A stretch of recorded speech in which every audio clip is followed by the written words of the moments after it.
সুযোগের সমতা। সবাই কোনো দেশে সবাই আয় সমান হয়ে যাবে না। পৃথিবীর কোনো দেশ নাই যেখানে সবাই আয় সমান হয়ে গেছে, কিন্তু সুযোগ সমান থাকতে হবে। That's the principal of just society. There should be equality of opportunity. এবং আমি যেটা বলতে চেয়েছি সেটা হলো ইকুয়ালিটি অফ অপরচুনিটি মানে যে সবাইকে শিক্ষা স্বাস্থ্য সেবা না, সেটার সাথে সাথে সবাই জন্য ন্যূনতম বাঁচার জন্য যা দরকার সেটা দিতে হবে। আপনারা আজকে এবং আগামী দুদিন যে আলোচনা করবেন সেখান থেকে আশা করি এই বিষয়গুলোতে আপনাদের সুনির্দিষ্ট কিছু প্রস্তাব, মাঠ পর্যায়ে আমাদের যে ঘাটতিগুলো আছে সেগুলো আমরা কি করে অতিক্রম করতে পারি সেটা আমাদের মন্ত্রণালয়ের পর্যায়ে কি করলে আপনাদের মাঠ পর্যায়ের সমস্যাগুলোর সমাধান হবে, মিডিয়া কি করে এই বিষয়গুলোকে আরো প্রচার করতে পারে, যেখানে ব্যর্থতা আছে সেটা স্বীকার করা, কিন্তু যেখানে আমাদের সফলতা আছে সেটাকেও তুলে ধরা। এগুলোতে বাস্তবসম্মত কিছু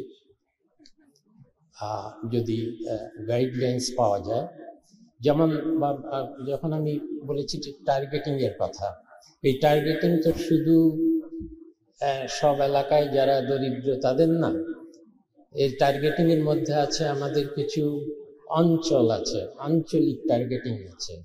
কিছু অঞ্চল আছে যেগুলোকে বলে দারিদ্র্যের জায়গা, poverty Pockets. Rangpur was A poverty Pockets, not only poverty Pockets, এর সিজনাল পভার্টি, যাকে মঙ্গা বলা হতো। এখন অনেক মঙ্গা নিয়ে অনেক মিডিয়াতে অনেক আলাপ আলোচনা হয়েছিল 2003, 4, 5 সালের দিকে। আগে তো সরকার মঙ্গাকে অস্বীকার করতো, মিডিয়ার কারণেই কিন্তু মঙ্গাকে সরকার সরকারিভাবে স্বীকৃতি দিয়েছে বলেই মঙ্গা নিরোধের জন্য কিন্তু অনেক ধরনের কৃষিতে, মাইক্রোক্রেডিটে অনেক ধরনের প্রোগ্রাম হয়েছে। রংপুরে আর ঠিক সিজনাল হাঙ্গার অতটা নেই, কিন্তু দারিদ্র্য আছে। But there are new pockets of poverty in Netrokona, in Sunamganj, in the lower coastal belt of Satkira, Patuakhali, এবং আমাদের এই একদিক থেকে পরিবার ভিত্তিক টার্গেটিং, অন্যদিকে রিজিওনাল ভিত্তিক টার্গেটিং, এই দুটাও আপনারা যারা মাঠ পর্যায়ে কাজ করেন তারা এগুলো একটু আমাদেরকে ফিডব্যাক দিলে অনেক সুবিধা হবে। আমরা এই সরকার তো আর মাত্র কয়েক মাসের জন্য আছি, কিন্তু আমরাও একটা রোড ম্যাপ তৈরি করে দিতে চাই অনেকগুলো ব্যাপারে। তার মধ্যে কিন্তু এই সোশ্যাল সেফটি নেট একটা ব্যাপার আছে। এখানে আমরা রোড ম্যাপ একটা তৈরি করে দিতে চাই, যেটা আগামী নির্বাচিত সরকার অন্তত তাদের সুবিধা হবে সেখান থেকে শুরু করতে। কিন্তু আসল কথা হলো একটা ন্যায্যতা ভিত্তিক সমাজে চরম দারিদ্র্য থাকতে পারে না। এটা আমাদের মূল একটা উদ্দেশ্য হিসাবে, অর্থনৈতিক এবং রাজনৈতিক লক্ষ্য হিসাবে এখন থেকেই প্রতিজ্ঞাবদ্ধ হতে হবে। যার কোনো জীবন ধারণেরই কোনো উপায় নাই, স্কুল দিয়ে তো তার লাভ নেই, স্বাস্থ্য সেবা কেন্দ্র দিয়ে তো তার লাভ নেই, সেখানে যাওয়ার মতো অবস্থায় তো সে নাই। কাজে এ দুটা অঙ্গাঙ্গিভাবে জড়িত। আমি শেষ করবো একটা কথা বলে যে আমার মনে আছে যে 1993 সালে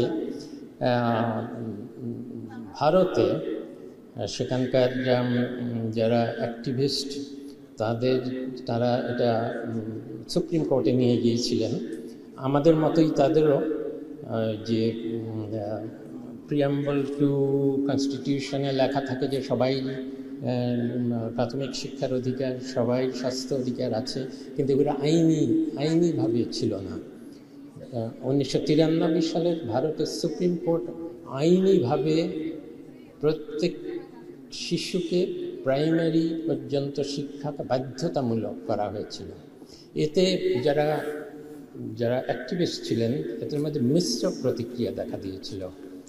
একদিক থেকে তারা ভালো বলেছিলেন যে এটা তো ভালো যে সবাইকে প্রাথমিক শিক্ষা দিতে হবে, এই অপরচুনিটি এটা তো সবাই দিতেই হবে, এটা কনস্টিটিউশনের বিষয়, কিন্তু এই সাথে যদি প্রত্যেককে মিনিমাম লাইভলিহুডের নিশ্চয়তা আইনিভাবে না দেওয়া যায়, তাহলে তো সেই সমস্যা থেকে যাচ্ছে যে you are giving opportunity for education and health care, but you are not ensuring minimum livelihoods of the people.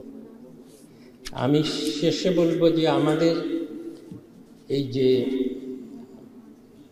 আমি যেটাকে বললাম প্রিন্সিপাল অফ জাস্ট সোসাইটি, যেখানে মিনিমাম লাইভলিহুডের সাথে